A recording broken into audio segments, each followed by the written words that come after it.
everyone. Thank you for joining the second panel section. The topic of this panel is how entrepreneurial experience impact my career. Entrepreneurial journey is full of ups and downs.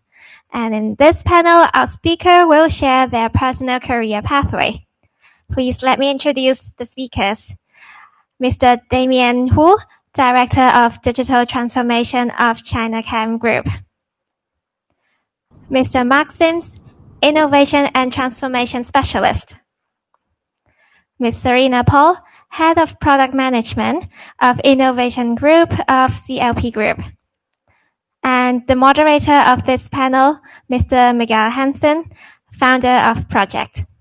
So now I'll pass my time to Mikkel, please.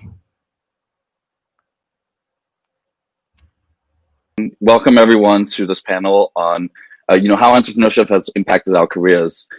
Certainly for myself, having gone through several startups, consulted for startups, consulted for corporates, and then actually worked inside of corporates, and then bringing startups into corporates. This is kind of a full circle and something that's been incredibly important to my career and continue to be very important to my career. But essentially, before we get started, wanted to kind of give our panelists a chance to also introduce themselves. So I think I'll just go sort of top to bottom on the screen. So that means, Mark, could you just kind of introduce a little bit about yourself and your entrepreneurial experience? Okay, sure. So I'm an Australian. I've been out of Australia for close to 20 years now. I started my life, like everybody in the corporate world, I guess, not everybody, but down that journey. I worked with PricewaterhouseCoopers in their risk management and financial audit division, moved on to technology and ended up at Oracle, where I did technology projects, ended up leading sales teams and running a business unit in Asia Pacific. From there, I went and started my own business. I did a startup in the logistics area, thinking I knew everything there was about business, and found out that corporate and startup was completely different. I was able to get an exit from that, and I went into creating my own strategic consulting business. From there, I actually went back into corporate and worked with a local firm, Stan Group, where I headed up their venture capital and innovation. The whole role there was to bring startups into Stan Group to disrupt them while investing in the ecosystem. From there, I've moved on where I'm now helping with startups. I am acting as a sales and operations lead for a startup in Hong Kong, and I also run an advisory board group across Asia Pacific and Australia, where we set up advisory boards and actually bring experts, subject matter experts, into businesses and startups and medium-sized businesses to really push and grow the businesses. And we match them with coaches and executives to really grow their business. And I learned from that startups work best and entrepreneurs work best when they're surrounded by people that can actually give them wisdom and guidance in their weak spots. And that's now what I do. Hopefully that's like 30 years of experience in a minute there. So there you go. Yeah, that's awesome. Damien, how about yourself? A little bit about you and also your entrepreneurial experiences.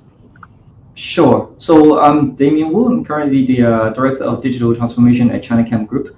But I have so far I started my career as an entrepreneur. So I did internet. I'm not sure even the younger kids might not even recognize the term ISP, but I was one of the early ISPs in Hong Kong, internet service providers. That was even before the dot-com bubble bursted.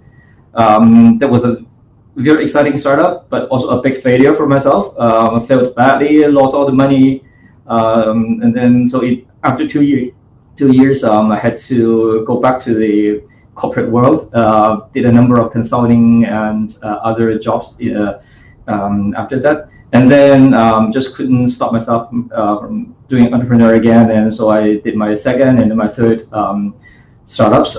Both of them luckily were okay, successful. So after my last exit, then I was about to retire, but then a friend invited me back to the corporate world. So in the last 10 years, I've been working in the corporate world, and at the same time, I've also been an angel investor myself, investing in different startups. Entrepreneur is really who I am, and just love all the excitement and love learnings I gain from every day working with startup founders. Thank you so much, Damien. Serena, please. Cool. Okay. Hi. Hi, everyone. My name is Serena. I'm currently head of product management at CLP Innovation Hub. Prior to CLP, actually, I've been starting my own IoT startup back then in 2015, when IoT was picking up. It was quite a topic, and, the startup lasted for 3.5 years. Actually, I decided it wasn't, growing like hockey stick growth, so I decided we should end. So after ending, it was kind of a miracle experience. I think the whole ending thing, starting is difficult, but I think ending is even more difficult. So yeah, we'll talk about that in a bit. But then, at what point do you decide it's not successful anymore, right? That's the biggest question. So prior to this, I was in corporate, I was in a family business, I've been in entrepreneurial family, for a long time. So, I think starting something, it's in my blood. I really enjoy it. Yeah, I can't just do something that people tell me to do and follow the path. That's out of my job scope. Like if you ask me to enter a job and follow what people are doing, no, I'll quit the next day.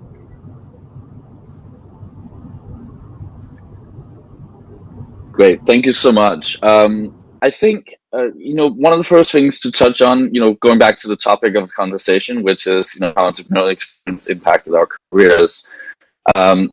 Specifically, what are some of the qualities of entrepreneur that you picked up during that journey that has helped you in your job today? What are some of the skill sets concretely that you guys are essentially using in your work right now?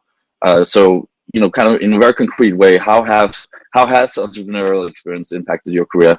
Damien, maybe I'll start with you. Sure.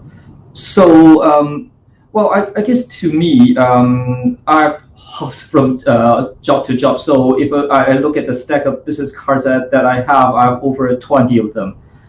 I guess the biggest experience for me is that whatever role I am in, it's always entrepreneurial. So right now I'm running a department. I really run it like as a business. And more importantly, I guess, I treat my role as really an entrepreneur. So that has helped me a lot in terms of, for myself, it's like more about working independently, kind of always looking out for the biggest problem to solve. I guess that's one very important thing that I've learned from my entrepreneurial experience.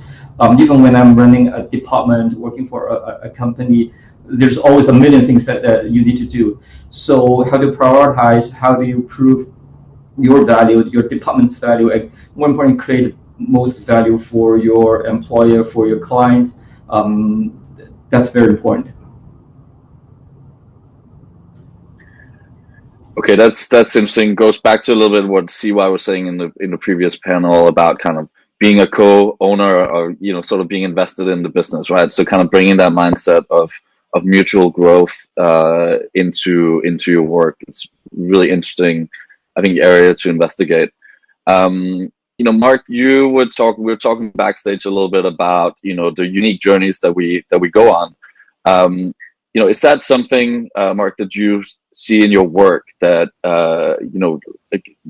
sort of being open to ways of solving problems? Yeah, absolutely. Look, just for transparency, when we're in backstage, I was saying one of the problems when we're advising young people on what career path to take is that everybody's path is unique, and there's no one way to success, and there's no one way to be an entrepreneur. But I would say in my experience, probably a curse and a benefit is that when somebody puts an opportunity in front of me and they say, "Do you think you can do it?" my answer is yes before I actually know whether I can do it or not. And then I'll go home and work out, what the hell am I got myself into?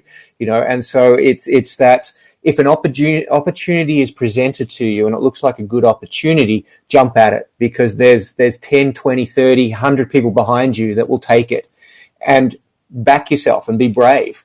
It's half the success in being entrepreneurial and even being successful in any career is being brave, being out there and taking a risk and saying, you know what, I may not know the answer today, but I'm gonna find it out. I'm gonna work my hardest to make this a success, because if I don't, somebody else is, and I'll have missed a golden opportunity. And what happens then is once you take one risk, you jump for one opportunity and you deliver, then all of a sudden you become a person that people come to and say, hey, I've got this project. It's new. We don't have anybody with these skill sets. Do you think you could get started?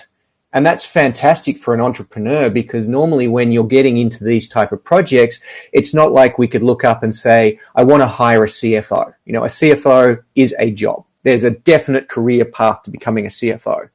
You want to do something new, do something entrepreneurial. The number one thing is that you're going to go in and not give up, and you're going to try, and then maybe find some people and work out what the skill sets are around you that you don't have, and bring people in that can support you in that area. So, that would be, it's got me into trouble as well. I won't say it's always been a fantastic journey where I've jumped up and said, hey, yeah, I can do that. A couple of times I've said that and I've bitten off more than I can chew. And that's where the resilience comes in. You fail. Pick yourself up and try again. Failure is okay as long as you do something with that failure. So, rather than hard skills, I actually think some of the softer skills are more important being an entrepreneur. Take a risk. Know you could fail. If you do fail, don't go into depression. Go, what did I learn? Let me get out there and get back on the horse straight away.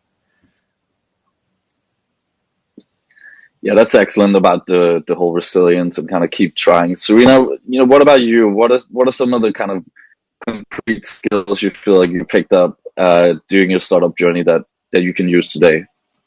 Yeah, I agree with Mark. It's like taking a leap of faith, in yourself and be brave. That's very important. And to me, I think, really get to know to do something that you've never done. Actually, before my IoT startup called Osmo, I never had an experience in tech. I wasn't a coder. I don't know how to code. I don't know product management. I do know a little bit of product management because we were managing other design products like kitchenwares and hardwares, but those are very different from designing a IoT product. So the figuring out and your ability to be able to figure things out, that's very important. And I think to me, learning, how to speak to people and understand what things, how can you make things work? That's exactly, that's the most important thing to be an entrepreneur to me. Exactly the same thing happened at CLP Innovation. I'm not an energy guy. I'm not an energy person. I'm not an engineer. So what makes me qualify for this job? I was always telling, younger generation, don't look at your CV and think, oh, I'm an engineer. I should do this. No, never do that. Always look into what you want to do. What do you think makes sense to you, and go ahead for that.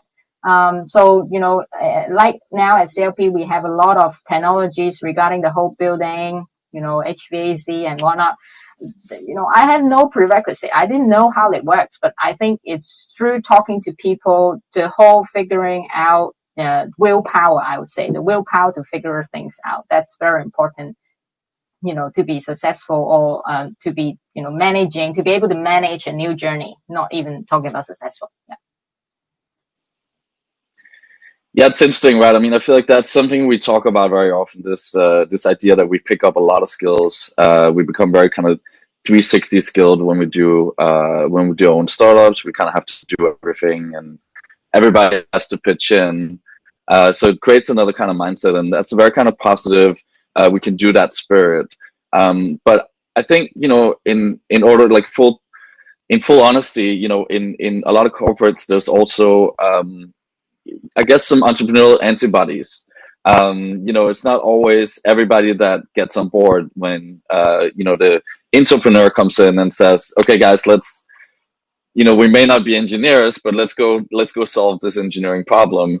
It can raise a lot of questions in a business, and I'm sure, as we've all been in corporate, we've all been in startups, so I'm sure we all experienced this as well. Serena, is there any kind of experiences you've had where you've sort of been challenged or had to kind of in a way convince others that this is the right way forward, and we can do this, and kind of bring other people along on the journey that may not have had the same experience you've had. Yes, I definitely see it that way. But I think the whole trend is really changing, especially like here at CLP, a lot of people work in CLP for their whole life, right? So to have an entrepreneur in a corporate, I think that already speaks something. They do respect me a lot. I feel like, people do listen to me because, they understand, this is something quite brave and they have never done it. So they would love to hear, how you make things happen.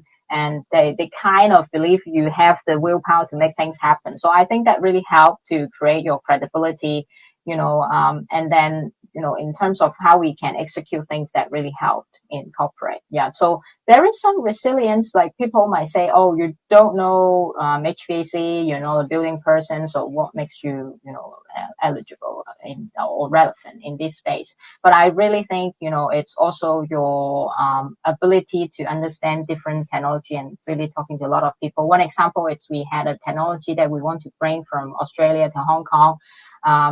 Constantly we got asked by all parties, is this the best? Is this, best price, best technology, everything best? Like, I was always telling them there's no best technology in this world. There's a technology that is suitable to our market and we can bring more business to our company. That's what important, that's the product market fit.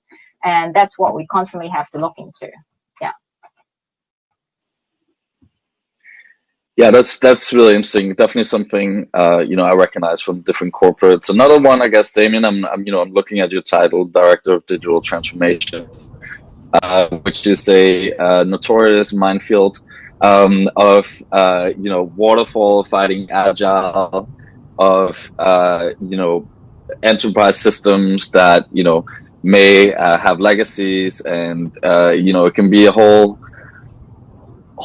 magnitude of different factors before we even start talking about culture and actually changing job titles and ways of kind of dealing with technology inside of a corporate. What are some of the tips that you could give when you're trying to kind of overcome some of these kind of incumbent systems or cultures? Right. Yeah. Speaking of the title, one of the most frequently asked questions is, "What do you do?" when people look at my card. And yeah, there's definitely challenges. But then, as an entrepreneur, what I see is that it's no different actually from when I was an entrepreneur myself and I was trying to promote whatever service or product to a client. It's been there all the time. So whether you're selling this internally or externally, it's pretty much the same. And every time I have a new hire on board, I always ask them this question. Like, how do you see the relationship between a boss and subordinate? And so I give them multiple choices. Is it like a king versus servant, father versus son, or teacher versus student, or D is whatever you name it?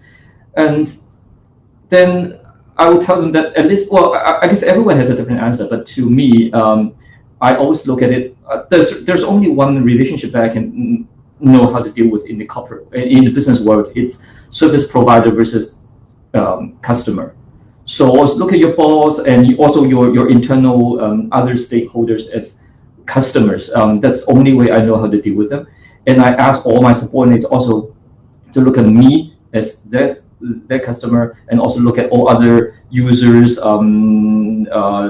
executives as also really just customers. So when they walk into your shop, try to understand their needs, see how you can help them. You probably cannot always have the best solution for them, and then that comes down to like expectation management, and also one thing which is has made things a lot easier these days actually, is that in the last few years, the corporate world has undergone a lot of education already about how to work with startups, the concept about MVP and stuff. So it's already made a lot easier. But then always have that kind of service provider versus customer mindset in mind. I find it quite helpful as I navigate through the corporate world.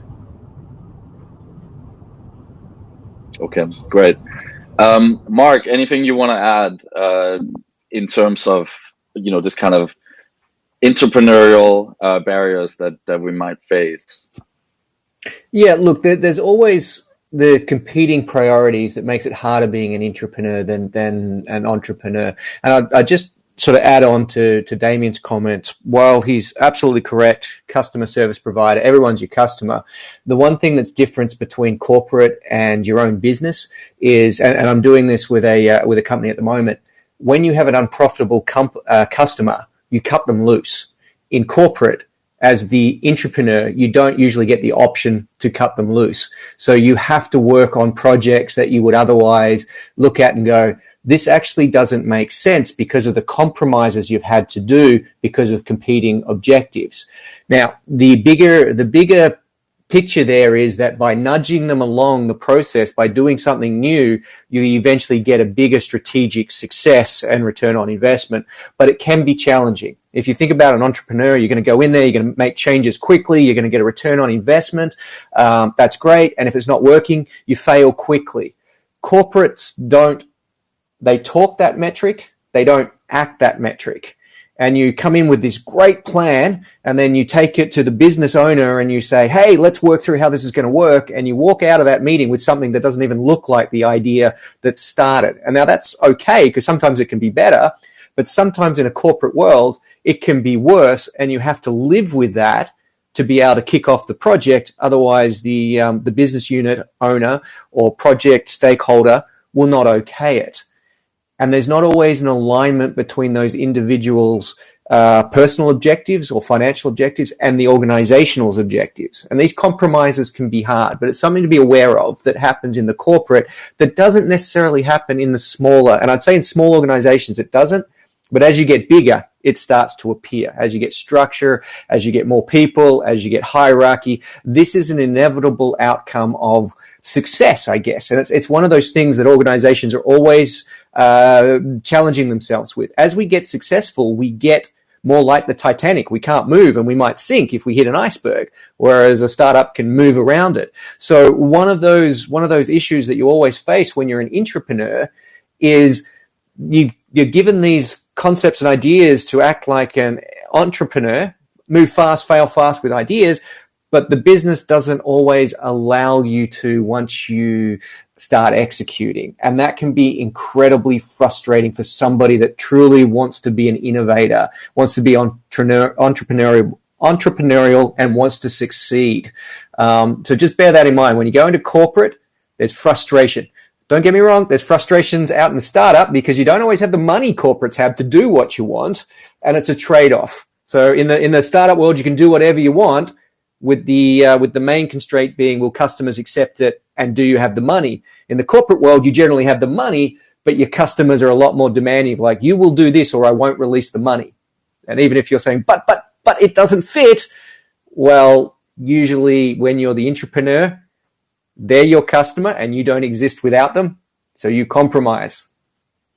I agree with Mark. We constantly have the issue of who is our customer? Our customer should be the end consumer, right? I don't care about the sales team, but the sales team really want to interfere everything, and what they say might not really reflect, the truth. So being user-centric, being able to talk to the end user, that's very important. And in a B2B setting, it's even harder because your customers are like, commercial clients. It's not like you can put a Facebook post and interview people in Starbucks. So, how do you become more user-centric? And who is your user? That's to be defined. Yeah, that's so interesting. Definitely something I think a lot of people recognize, who is actually your end customer, and having that discussion inside of a corporate happens right now somewhere for sure. So I guess, when we're talking about talent and, this kind of entrepreneurial journey, when you guys are hiring people, the qualities that you're looking for, what are some of the entrepreneurial qualities that you look for? And is that different when you put on your corporate hat versus your startup hat?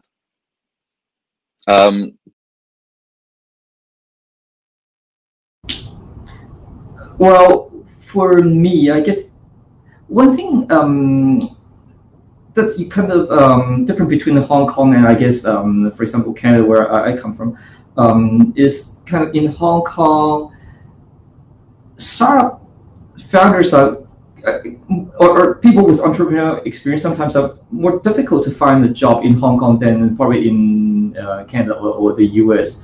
I had the problem myself personally when my first startup failed. When I went out, then I think I sent out more than 100 CVs and had over like 30 interviews and didn't get a job, and then eventually landed on one with pure luck, but otherwise it was very difficult. So I guess on one hand, the corporate world, sometimes when they look at the CV of an entrepreneur, and so your last job is what, a CEO, and now you're interviewing for a project manager, then there's all sort of questions coming up. Say, so are you really just here for free ride? Are you going to leave in 6 months and stuff like that? Or hey, my title is only a director and you have been a CEO, so what does that mean? That kind of question always comes up. So that actually discourages a lot of entrepreneurs from entering the corporate world. But then, frankly, speaking from personal experience myself, and also from some of the people that I've hired with entrepreneurial experience, I think it's very, very, very. They're very resourceful, and so if I can choose between candidates, I'll always look for people with entrepreneurial experience. But otherwise, I guess the quality that I look for the most would be, one is the ability to be able to work independently, and two is really to relate to the business, to the end users, that kind of quality.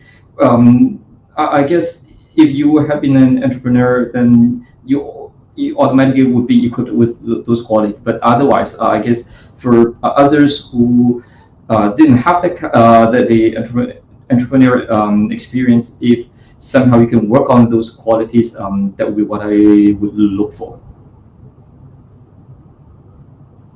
Okay. What about you, Serena? Do you see any kind of difference in how you approach a hire, whether it's in a startup or in a corporate?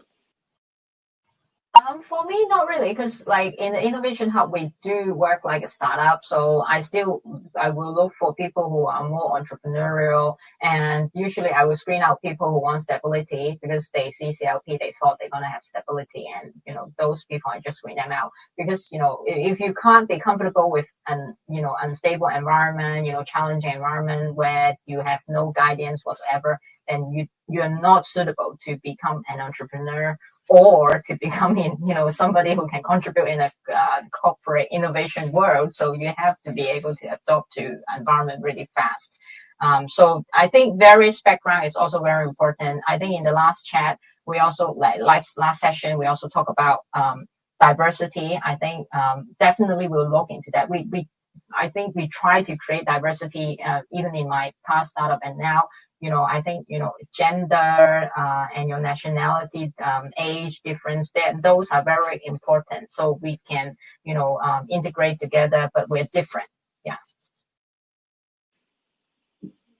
Nice. By the way, everyone in the audience, encourage you to ask questions. I see that there's a couple of questions in there. I guess we're technically in the Q&A part of this session now. So I guess, there's a couple of things in there. One is about design thinking. I guess we talk about that quite a bit as well, as one of those other, softer skills. So Mark, is that something, design thinking, that you use to train talent? Is the question. Yeah, because one of the things I find in corporate is that you can hire in new talent and bring in the skills you want, but then you've got to deal with the structure that's already there. And that can create an us and them and can create really a lot of negativity. Change is scary anyway. And if you bring in an army of new people that think a different way and act a different way, the old guard gets even more negative towards the changes. What about us? So part of the journey has to be not just training new talent, it's training old talent. That sounds terrible, but existing talent on what's coming. You know, what is design thinking? What is critical thinking? And we try not to use the term design thinking because it creates, or I've tried not to use the term design thinking when I was in the corporates because it creates preconceived concepts that you've got to be a creative person. I used an example when we were talking about entrepreneurs and ideas and innovation, and I had this round table with a whole bunch of operational staff, and they said to me, Mark, you know, you're the creative one. I'm not creative at all. We're not creative. You can't expect us to be Steve Jobs. And we went through this concept of, well, what is innovation? And actually an incremental change in your existing job business processes that creates time saving is a type of innovation. And there was this light bulb moment where people went, you mean by, you know, I did that last week. I saved myself an hour a day. That's innovation. It's like, it's a type of innovation. And we had this change in attitude within that room there and then. Everybody was like, well, I can do that. I can't be Steve Jobs, but I can do that. So we started changing the wording we used, how we approach this, and we stopped using things like innovation. We stopped using things like design thinking. We talked about, you know, how do we grow the business? How do we, you know, these are the skills you need for the future. This is how you make sure that your job is protected. But what it was design thinking and critical thinking in the job. And it was interesting that by changing the language of what we were trying to do, we got less resistance. So, you know, I stopped talking about transformation. I just started talking about projects. What projects are we going to do? I dropped the word digital transformation, you know, and we talked about how do we need to change the company to meet with our customers' needs. Oh, we could have that conversation, but if you throw in how do we you know, do digital transformation for our customers, the people in the room go, what are you talking about? We don't have the skill set. So the training of talent goes for new and old, existing. I've got to get rid of old, existing, so that we're actually merging the skill sets, and people are seeing that they can be collaborative because the existing talent have the knowledge base that the new talent need to access to make some improvements, and the new talent has the skills that we need for the future of the business to be able to impart onto the existing. So yeah, we absolutely have to do this, and we have to merge the existing people and the new people in to workshop so they get to know each other and they don't get threatened by each other. And that was, I came upon that by accident. You know, as I said, I jump into things without thinking. And so I'm like, yeah, we're going to do design thinking. Yeah, we're going to do this. Ran all these courses. It was a disaster. And it was, okay, screwed that up. Let's learn from it. It's got to be language that people can understand, and we have to get new and old together, and we have to get them to own it in language that they understand, and they create the journey of change that we need. And we don't label it digital transformation is coming, because then everybody goes, oh my gosh, I'm going to lose my job. So yeah, absolutely. There's in terms of the training and in terms of what I look for people that come in, I'm looking for, I'll go back to my soft skills. It's that ability to be brave and resilient. Because you're coming in and new people come in with all these ideas, I'm going to change. And people say, no, you're not. And they feel deflated. So it's that ability to get knocked back. In a corporate, I find you get knocked back more than you do in the real world. Corporate's like a brick wall that you run your head against so many times, and then eventually you make a dent and you can make progress, and they go, oh, you know, we'll give you this one. Oh my gosh, it works. We'll give you more. So yeah, I mean, there's a lot of a tirade coming out there, a little bit of frustration coming out in what I'm saying, but I found it very true. I had to change the language to accommodate the existing infrastructure or create more resistance. And I had to train people to come in to be more, take their energy and use it to build collaborators rather than just change the business. And it was hard. Mark, Just sounds like you've run into some very tough corporate environments. So, if you like, welcome you to Chinachem. I think it's a bit more receptive here. But jokes aside, though, I totally agree with Mark on the fact that sometimes all these big words of digital transformation or design thinking, they're sometimes just getting too big and getting a bit kind of abused. I think it's the more important thing is what's the key concept behind it. So to me, design thinking really is, well, at least to me, the most important thing about it is to understand your end user and identify the biggest problem that you want to solve for them, and then just go about tackling it step at a time. So yeah, I guess different people might have different interpretations to these big words too, and that's a problem. But I guess to the younger generation, don't get scared by all these new terms, because corporate worlds have to invent, come up with new terms every few years just to impress people. But the important thing is to understand what the key concept is underneath it.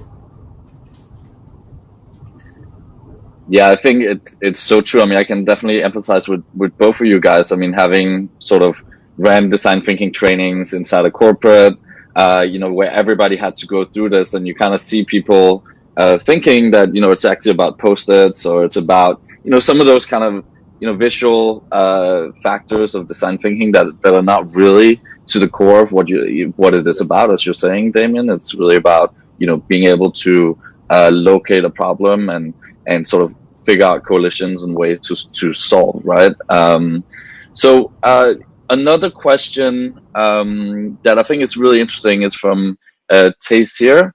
So the question is, when looking at a new person who moves down entrepreneurial mentality, for example, how do you look at their work portfolio? This, I think, is a very interesting question. I mean, of course, you can look at track record and other things like that, but how do you really kind of get to the mentality of someone? Serena, what do you say about that?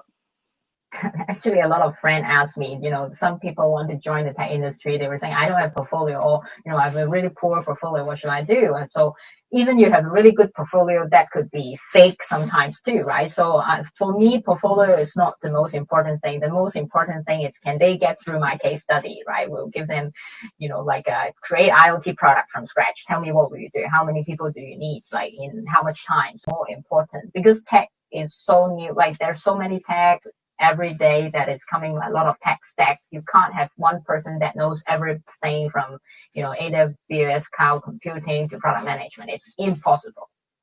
Yeah. Cool. So basically, give them an entrepreneurial channels. I think that's a good response. Mark, what about you? I saw you posted in the chat something about Africa. Yeah, look, I took the question to mean young people. If somebody's coming out of university, how can they prove they're entrepreneurial? So if we're talking an experienced job seeker, it would be a different answer. But in terms of a young person, how do they show me that they're entrepreneurial? It's not running a marketing event at university. It's not running a club at university. It's not doing a startup for 3 weeks or a user experience portfolio. That's like great. So you know how to learn stuff. That's important, but show me how you adapt. Show me how you act in a crisis. Show me how you are able to deal with something that's so outside your comfort zone. Because being an entrepreneur, every day, if you're not outside your comfort zone, you're not expanding your business. So, I said this might sound like a joke, but if you go and join something like the Peace Corps, the American Peace Corps, I'm not advertising any political affiliations here, but what they do is they take you to another location. They say, right, go and do some good, build a village. Here's a hammer and here's the logistics, work it out. And you're all 18 to 23 and you've got to do this. And you're you might have come from a nice cold climate. Now you're in a ridiculously hot, humid environment. You've never worked with manual tools in your life, and you've got to do it. That, to me, somebody comes back and tells me about that and says, it was hard, but this is what I learned. I'm starting to lean forward in my chair, because that's what I want to hear. Somebody that says, I've got all these ideas, I've got millions of ideas. Well, okay, ideas are easy. Execution is hard. Show me you're going to get splinters. Show me you're going to break those fingernails, and show me that you're willing to not go and get a haircut because you've got to get the job done for the next 2 months. That's what I want to see in somebody in coming out of university. That's perfect. Mark, I see Daisy kind of hanging out over at the side. I don't know if that means that we're running out of time, or just extra interested in this topic about, entrepreneurial skills in Africa and so on. How much time do we actually have? I think we can allow one more questions or answer. Is that okay? That's absolutely okay. There's a great question from Luisa Castro in here, which I think is super relevant. I mean, how can we kind of take entrepreneurial skills and not just kind of use them within corporates, but also use them in our communities? And, Mark, you're talking about kind of young people. If we look even younger, basically Luisa is asking, how can any advice for her to develop educational kind of module for underprivileged communities? What's the kind of problem solving skills we can teach that can actually work in these communities? So, Damien, I don't know, do you have any advice for Luisa? Yeah, look, if you're talking about an underprivileged area, it's know your customer. You've got to get there. So go and look amongst these people and see what it is that's missing. So you could design a theoretical course easily. I think everybody's probably had a go at it at some point. But in terms of, the good thing about the youth is that they're generally sponges. They will take in all these different things and try it. But in terms of building something, my advice would be get there, observe, and iterate with the community that you're going to build this for. Find out what works. So if it is critical thinking, and I would suspect if it is underprivileged, there's already an element of critical thinking that exists. It may just not match directly to the corporate. How do you show these people what they've got is a transferable skill? And that's a key thing for communities that think they can't get up in society, or people that feel that they're being held back. Often they've got the skills that we need. It's how do you transfer it? How do you get them to have the confidence that they can sit in a room with an executive and explain that what they did on the street actually translates to a benefit to a corporate organization in serving their customers? And something that could deliver that and build that confidence, I think, would be valuable. But I'd love to have a conversation with you offline. Helping and building up youth and confidence is something that I'm passionate about. So by all means, reach out to me, Louisa. Louisa? Yes. Luisa, yeah. So Serena and Damien, just real quick, any advice? Serena, maybe we can start with you. Yeah, so I think if you want to become an entrepreneur or, join and become part of a new career, just do it. Don't wait. I often heard people, I want to change my job. I want to change my career. I want to be different. But 3 years later, they're saying the same thing. So if you want to do it, please do it today. Don't wait. Serena said what I wanted to say too. Especially today, the other thing you can do is just do it /. So I'm a director of digital transformation, and I'm / also angel investor, and I'm / a lot of things. So do it on the side, but don't wait. With that in mind, don't wait. I think we'll pass it over to Daisy. Thank you so much, everyone, for joining the panel. It's been really interesting conversation, lots of good advice from some people that really know what they're doing, I think. So thank you so much. I really appreciate it. A lot of fun. Thanks, Mikkel. Thank you. Thank you. Thank you, Mikkel, Damien, Mark, and Serena for this inspiring session. I really don't want to stop you guys. But now we have to move on to the next session. We'll talk about social entrepreneurship. The next